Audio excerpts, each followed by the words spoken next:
धन्यवाद दारो। माँ भारती के वीर सुपूत, प्रखर राष्ट्रवादी नेता, ओजस्वी वक्ता स्वातंत्र्य वीर सावरकर जी को शत शत नमन। इसी विद्यालय से द्वितीय स्पर्धक आ रहे हैं गीतेश असावा।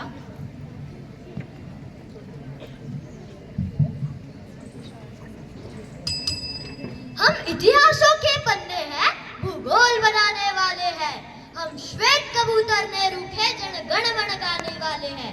हम 1618 भाषाएं बोलियां साथ में रखते हैं। हम 6 धर्मों 6 ऋतुओं की टोलियां साथ में रखते हैं। हम हिंद सिंधु घाटी वाली वादियां साथ में रखते हैं। हम 29 राज्यों में 6400 जातियां साथ में रखते हैं। हम 1.25 अरब मिलकर एक स्वर में जनगण मन को गाते हैं।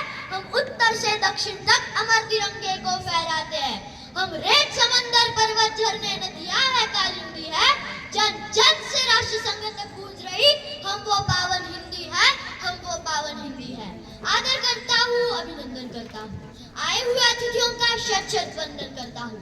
मैं गीतेश आनंद असावा लिटिल फ्लावर स्कूल लोनी से अपने विचार व्यक्त करता हूँ।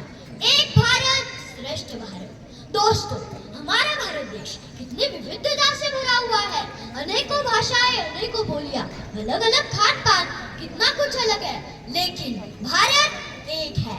भारत यानी राज्य अनेक, राष्ट्र एक। भारत यानी समाज अनेक, भाव एक। भारत यानी पंथ अनेक, लक्ष्य एक। भारत यानी रिवाज अनेक, मूल्य एक। भारत यानी भाषाएं अनेक, अभिव्यक्ति एक। भारत यानी रंग अनेक, तिरंगा एक। अगर एक पंक्ति में कहे तो भारत में रास्ते भले ही अलग अलग है, लेकिन गंतव्य एक ही है, मंजिल एक ही है, और ये मंजिल है एक भारत श्रेष्ठ भारत, जिसके तहत एक राज्य के लोग दूसरे राज्य में जाते हैं और वहाँ के रीति रिवाज, खान पान, संस्कृति, परंपराओं को समझेंगे, जिससे कि उनके बीच समझ विकसित होगी।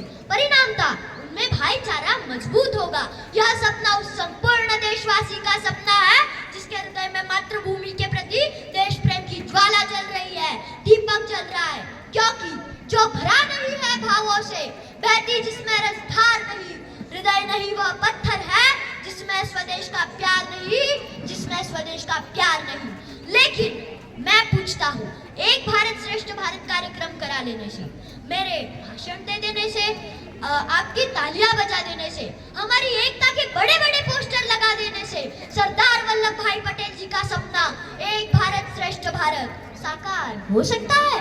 नहीं दोस्तों, बिल्कुल नहीं। जब तक हमारे हृदय में समानता की दीपक, देश के प्रति प्रेम नहीं बनेगा, तब तक इस सपने का साकार होना संभव नहीं। क्योंकि एक बहुत बड़े शायर ने कहा है, बर्बाद गुलिस्तां करने को बस एक ही उल्लू काफी है। और यहाँ तो शाख पर बैठा उल्लू, अंजामे गुलिस्तां क्या होगा, अंजामे गुलिस्तां क्या होगा। दोस्तों, यहाँ ध्यान देने वाली बात यह है कि यह जो उल्लू है, यह वही देश प्रेम का ढोंग करने वाला उल्लू है जिसके तन से जातिवादी की बू आती है, जो रंग भेद का चादर ओढ़े हुए है, जो अपने संप्रदाय को देश से भी ऊंचा मानता है, जो अपने धर्म को, जो अपने जाति को देश से भी ऊंचा समझता है। इन सब से परे हटके हमें वो काम करना ही होगा। इतिहास उठाकर देखिए, कालांतर में हमारा भारत देश पूर्व से लेकर पश्चिम तक, उत्तर से लेकर दक्षिण तक एक हुआ करता था। तभी एक शायर ने एक रचना लिखी जिसे हमने कभी गंभीरता से नहीं लिया। उन्होंने लिखा था, वतन की फिक्र कर नांदा, मुसीबत आने वाली है, तेरे बर्बादियों के मशवरे आसमानों में, अब भी ना संभले हिंदुस्तान वालों, तो तुम्हारी दास्तां तक ना होगी दास्तानों में, तो तुम्हारी दास्तां तक ना होगी दास्तानों में। अगर उस वक्त हमने इस काव्य पर, इस वाक्य पर अमल किया होता तथा इसे आत्मसात किया होता, तो आज जो भारत के इतने टुकड़े हैं वो हमें देखने नहीं पड़ते।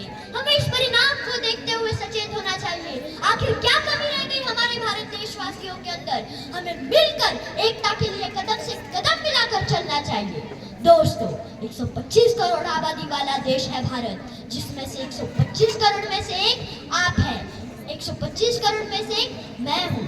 क्यों ना हम अपने हिस्से के भारत का निर्माण करें और आप अपने हिस्से के भारत का निर्माण करो। जय हिंद, जय भारत। धन्यवाद।